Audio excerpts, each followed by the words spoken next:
കഴിഞ്ഞ തൊട്ട് കഴിഞ്ഞ പാദം നമ്മൾ പരിശോധിച്ചാൽ സാമ്പത്തിക വളർച്ച നമ്മുടെ GDP 7.8% ആണെന്നൊക്കെ കണക്കുകൾ പുറത്തു വന്നിരിക്കുന്നു. പക്ഷേ ഈ അമേരിക്കയുടെ തീരുവ വർധന, ഇരട്ടച്ചുങ്കം, അത് ഭാവിയിൽ നമുക്ക് വലിയ ദോഷം ചെയ്യും എന്നും സാമ്പത്തിക വിദഗ്ധർ ചൂണ്ടിക്കാണിക്കുന്നുണ്ട്. ഇപ്പോഴത്തെ ഈ വളർച്ചയും ഭാവിയിലെ ഭീഷണിയും കൂടി നമുക്ക് താരതമ്യം ചെയ്ത് നോക്കിയാൽ ഇന്ത്യയുടെ GDP അല്ലെങ്കിൽ ഈ സാമ്പത്തിക പുരോഗതി, ഒരു സ്വാശ്രയത്വം, അതൊക്കെ എന്തായിത്തീരും?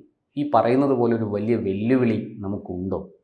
അത്ര നല്ല സൂചന അല്ല ഇപ്പോൾ അമേരിക്കയുടെ ഈ തീരുവ. കാരണം നമ്മൾ ചൈനയായിട്ടുള്ള ട്രേഡ് ബാലൻസ് ഓഫ് പേയ്മെന്റ് അവർക്ക് അനുകൂലമാണ്. പക്ഷെ അമേരിക്കയായിട്ടുള്ള ട്രേഡ് പക്ഷേ നമുക്ക് അനുകൂലം. കാരണം അത് കൺസ്യൂമർ സൊസൈറ്റി ആയതുകൊണ്ട് നമ്മളിപ്പോൾ ടെക്സ്റ്റൈൽസ്, നമ്മൾ മാത്രമല്ല, ബംഗ്ലാദേശ് ടെക്സ്റ്റൈൽസ്, നമ്മളെ പല പ്രൊഡക്ട്സ് അവരാണ് മേടിക്കുന്നത്. അപ്പോൾ അവരാണെങ്കിൽ ഈ പറയുന്നതിന് അതിന് മറ്റു രാജ്യങ്ങളിലെ പർച്ചേസിംഗ് പവർ കൂടിക്കഴിഞ്ഞാൽ മാത്രമാണ് അവരുടെ ഉൽപ്പന്നങ്ങൾ വിറ്റഴിക്കാൻ പറ്റുള്ളൂ, അവരുടെ കാറുകളും മറ്റും വിറ്റഴിക്കാൻ പറ്റും. അപ്പോൾ അതുകൊണ്ട് ഗ്ലോബലൈസേഷൻ നല്ല കാലഘട്ടത്തിൽ, അതായത് before the sub prime crisis 2008 മുമ്പുള്ള കാലഘട്ടത്തിൽ അവർ വൻതോതിലാണ് സബ് കോൺട്രാക്റ്റുകളൊക്കെ ഇന്ത്യ പോലുള്ള രാജ്യങ്ങളിലേക്ക് വന്നിട്ട്. അങ്ങനെയാണ് നമ്മൾ പുരോഗമിച്ചത്. 90s ശേഷം ഈ കാണുന്ന പുരോഗതി എന്ന് വെച്ചാൽ ഗ്ലോബലൈസേഷനെതിരെ പറഞ്ഞിട്ടുള്ള കമ്മ്യൂണിസ്റ്റുകാരൻ മാഷമായ ഏതോ ലോക്കൽ എഞ്ചിനീയറിംഗ് കോളേജിലൊക്കെ പോയി പഠിച്ചിട്ട് സോഫ്റ്റ്വെയർ എഞ്ചിനീയറായി അവന് ക്യൂബയിലേക്ക് ടിക്കറ്റ് കിട്ടാത്തതുകൊണ്ട് താല്പര്യമില്ലാത്ത ചെറുക്കനെ ചവിട്ടിക്കൂട്ടി അമേരിക്കയിൽ അയച്ചു എന്ന് അച്ഛൻ പറയും. സത്യത അതല്ല, എങ്ങനെ അമേരിക്കൻ വിസ കിട്ടുമെന്ന് ആലോചിച്ചുകൊണ്ടിരുന്നത്. പക്ഷെ പുറത്തെ അവന് താല്പര്യമൊന്നുമില്ല, അവന് ക്യൂബയിൽ പോയാൽ താല്പര്യം. പക്ഷെ എന്ത് ചെയ്യുക, അമേരിക്ക വിസ കിട്ടിയുള്ളൂ എന്ന് വന്ന് കയറ്റി വിട്ടു. ആ ചെറുക്കൻ അവിടെ നിന്ന് ഇങ്ങോട്ട് സിയാറ്റിൽ പോയി ജോലി ചെയ്ത് ഇവിടെ വന്നിട്ട് 2 സോഫ്റ്റ്വെയർ കമ്പനികൾ സ്ഥാപിക്കുന്നു. കുറേ ആളുകൾ തൊഴിൽ കൊടുക്കുന്നു. അവന് ഇവിടെ ഇപ്പം പോകുന്നത് ഓഡി വണ്ടി മറ്റേ വണ്ടിയിലൊക്കെയാണ്. ഈ പുരോഗതിയൊക്കെ വന്നത് അമേരിക്ക ആ സമയത്ത് ഗ്ലോബലൈസേഷൻ്റെ സമയത്ത് ആ രീതിയിൽ സബ് കോൺട്രാക്റ്റുകൾ കൊടുത്തുകൊണ്ടാണ്.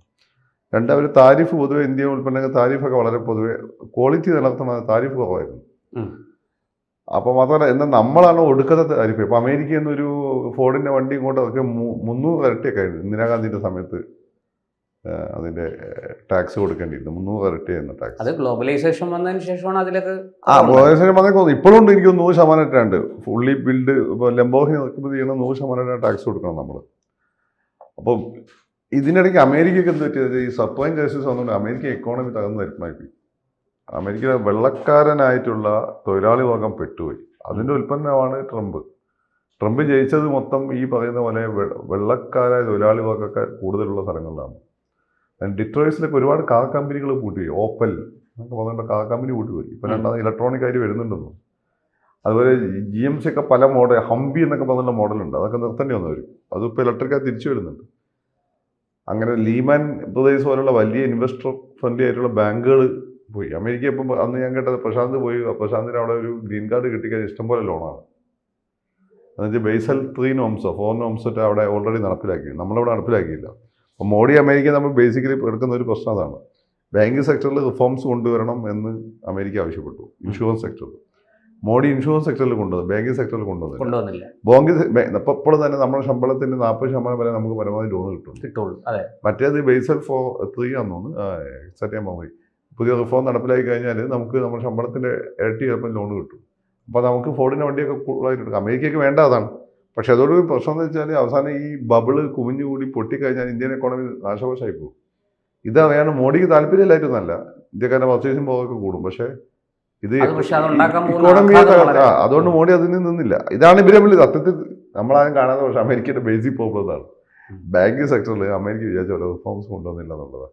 മോഡി അവിടെ പോയി മേരാ ദോസ്ത് എന്നൊക്കെ പറയുന്നതല്ലാതെ അമേരിക്ക ഈ പറയുന്നതിൻ്റെ കാര്യങ്ങൾ ചെയ്തു കൊടുക്കുന്നില്ല എന്ന് ട്രംപിന് തോന്നുന്നു. പിന്നെ അതേപോലെ തന്നെ നമ്മൾ ട്രംപ് മോഡിയോട് എപ്പോഴും പറഞ്ഞിട്ടുള്ള കാര്യമാണ്, ഹാർലി ഡേവിസൺ ബൈക്കിന് തീരുപോയി ബൈക്ക് കൊടുക്കണം. കാരണം ഹാർലി ഡേവിസൺ ബൈക്ക് ഇപ്പോൾ അമേരിക്കക്കാർ പുതിയ പയ്യന്മാർ മേടിക്കുന്നില്ല. ഈ 2ാം ലോക മഹായുദ്ധത്തിന് ശേഷമുള്ള ആ യുദ്ധത്തിൽ പങ്കെടുത്ത ആ ജനറേഷനാണ് ഹാർലി ഡേവിസൺ ബൈക്ക് ഒരു ഫാഷനായി കൊണ്ടുവന്നത്. അത് നമ്മൾ അവിടുത്തെ സിനിമകളിലൊക്കെ നമ്മൾ കാണുന്ന ആ കാലഘട്ടത്തിലുള്ള ആളുകൾ, താടി നെട്ടിയിട്ട് ഇങ്ങനെ നടക്കുന്ന ബുദ്ധിജീവികളായിട്ടുള്ള ഇപ്പോഴുള്ള പയ്യന്മാർക്ക് ഹാർലി ഡേവിസൺ താല്പര്യമൊന്നുമില്ല അവിടെ. അപ്പോൾ ഹാർലി ഡേവിസൺ അവർ കാണുന്ന മാർക്കറ്റ് ഇന്ത്യയാണ്. അപ്പോൾ തീരുവ കുറച്ചെടുക്കണമെന്നാണ് അങ്ങനെ പറഞ്ഞു. അപ്പോൾ എന്തോ തീരുവ കുറച്ച് കൊടുത്തിട്ടുണ്ട്. അതുകൊണ്ട് വരുമ്പോൾ 3 ലക്ഷത്തിൻ്റെ ഒരു വണ്ടി. ഇന്ത്യയുമായിട്ടുള്ള വ്യാപാര കമ്മി കുറയ്ക്കണം എന്ന് അമേരിക്ക വളരെ ശക്തമായ അല്ല മുമ്പ് അവർക്ക് പ്രശ്നം ഉണ്ടായിരുന്നില്ല. ഇപ്പൊ അവർക്ക് പ്രശ്നം എന്ന് വെച്ചാൽ അവർക്ക് അവിടെ തൊഴിലവസരങ്ങൾ ഉണ്ടാക്കണം. അത് പറഞ്ഞാണ് ട്രംപ് അധികാരത്തിൽ വന്നത്. അപ്പൊ അയാൾക്ക് ആ ഒരു വാഗ്ദാനം നിറവേറ്റില്ലേ പറ്റുള്ളൂ. അവിടെ തൊഴിലവസരങ്ങൾ അപ്പൊ രണ്ട് കാര്യങ്ങളും അവിടെ തൊഴിലവസരം ഉണ്ടാകും. ഒന്ന്, ഇന്ത്യക്ക് ഉൾപ്പെടെയുള്ള രാജ്യങ്ങൾ തീരുവ ഇളവ് കുറയ്ക്കണം. രണ്ടാമത്തെ കാര്യം സബ് കോൺട്രാക്റ്റുകൾ കുറയ്ക്കണം. അമേരിക്കയിൽ ഇൻവെസ്റ്റ്മെന്റ് പ്രോത്സാഹിപ്പിക്കണം. അപ്പം അമേരിക്കയിൽ നിന്ന് എനിക്ക് തോന്നുന്നുണ്ട് റെയ്ഗൻ രാജീവ് ഗാന്ധിയോട് ആവശ്യപ്പെട്ടതായിട്ട് ഞാൻ വായിച്ചത് മാതൃഭൂമിയായിട്ട്. കുറച്ച് ആൽമണ്ട് ഇങ്ങനെ എടുത്തിട്ട് എന്നാണ് എൻ്റെ നാട്ടിലെ കർഷകർക്ക് ഇത് താരിഫില്ലാതെ നിങ്ങളുടെ നാട്ടിലേക്ക് കയറ്റി അയക്കാൻ പറ്റുക. റെയ്മൻ്റെ പ്രശ്നം, അദ്ദേഹത്തിൻ്റെ പ്രശ്നം ആൽമണ്ടായിരുന്നു. റെയ്ഗൻ്റെ പ്രശ്നം, ട്രംപിൻ്റെ പ്രശ്നം ആർലി ഡേവിസൺ ബൈക്കാണ്. പിന്നെ നമ്മൾ അമേരിക്കയിൽ നിന്ന് വലിയ മിലിറ്ററി പർച്ചേസ് നടത്തുന്നില്ല. നമ്മൾ ഇപ്പോഴും റഷ്യൻ്റെ കയ്യിൽ നിന്ന് പിന്നെ പുതിയതായിട്ട് ഇസ്രായേലിനെ ആഡ് ചെയ്തു എന്ന് മാത്രമാണ്. ഇപ്പം ഫ്രാൻസിന്റെ മൾട്ടി റോൾ കോമ്പാക്ട് എയർക്രാഫ്റ്റ് മേടിച്ച സമയത്ത് നമ്മൾ ഫ്രാൻസിനാണ് ഡിപ്പെൻഡ് ചെയ്തത്, അവരെ ഡിപ്പെൻഡ് ചെയ്തില്ല. അപ്പോൾ ഇതൊക്കെ അവർക്ക് അവർ ഇത്രയും ആനുകൂല്യങ്ങൾ നൽകിയിട്ടും നമ്മൾ അത് റെസിപ്രോക്കേറ്റ് ചെയ്യുന്നില്ല എന്നുള്ള ഫീൽ അവർക്കുണ്ട്. അതിൻ്റെ കൂടെയാണ് യുക്രൈൻ യുദ്ധമായിട്ട് ബന്ധപ്പെട്ട് ഈ ഓയിൽ റഷ്യയിൽ നിന്ന് മേടിക്കുന്നതായിട്ട് ബന്ധപ്പെട്ട പ്രശ്നം കിടക്കുന്നത്. പിന്നെ ഈ ഇന്തോ പാകിസ്ഥാൻ പിന്നെ സംഘർഷം വന്ന സമയത്ത് ട്രംപ് ചെയ്ത കാര്യങ്ങൾ മോഡി അംഗീകരിച്ചില്ല എന്നുള്ള പ്രശ്നം. അങ്ങനെ രണ്ട് പ്രശ്നം അതിൻ്റെ നടുവിൽ വന്നു. അതാണിപ്പോൾ ഈ പ്രോബ്ലം. ഇതെങ്ങനെ നമ്മൾ നേരിടുമെന്ന് വെച്ചാൽ നേരിടാൻ പറ്റും. പക്ഷെ നമ്മളെ യൂട്യൂബ് ചാനൽ വിചാരിക്കുന്ന പോലെ യൂട്യൂബ് ചാനൽ വല്ലതും പറഞ്ഞു വെച്ചാൽ ഇതേ ഇന്ത്യ തിരിച്ചടിക്കുന്നു, അമേരിക്ക താഴ്ന്നു, കുന്തമാണ്. ഇവനൊക്കെ ലോക എക്കണോമിക്സിനെ പറ്റി വല്ല ധാരണയുണ്ട്.